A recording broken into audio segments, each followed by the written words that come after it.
ప్రభు పేరిట అందరికీ praise lord. సామెతలు 3:33. నీతిమంతుల నివాస స్థలం ఆశీర్వదించబడును. నీతిగా జీవిస్తే నివాస స్థలం ఆశీర్వదిస్తా అంటాడు దేవుడు. ఆయన యందు భయభక్తులు కలిగి జీవించాలి.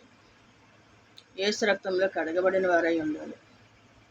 ఆయన ఆజ్ఞలు కట్టడలు ఎవరైతే నిర్వర్తిస్తారో, ఆయనకు ఎవరైతే లోబడతారో, విరిగి నలిగిన జీవితం కలిగి ఎవరైతే జీవిస్తారో వారు దేవుని యందు భయభక్తులు కలిగి ఉండాలి.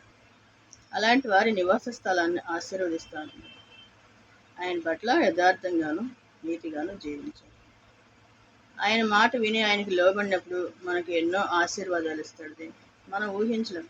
అడుగు వాటికంటే ఊహించే వాటికంటే అత్యధికం అనుగ్రహించే దేవుడేమో. ఎల్లప్పుడూ కూడా ఆయన అడుగుజాడల్లో మనం నడవాలి. అప్పుడు దేవుని ఆశీర్వాదాలు మనకు ఉంటాయి. ఇప్పుడు కూడా ఆయన మార్గాల నుంచి మనం తప్పుకు తొలగిపోకూడదు. దేవునిలో పరిపూర్ణంగా జీవించాలి. దేవుని కృప అందరికీ తోడుగా ఉంటుంది. ఆమేన్.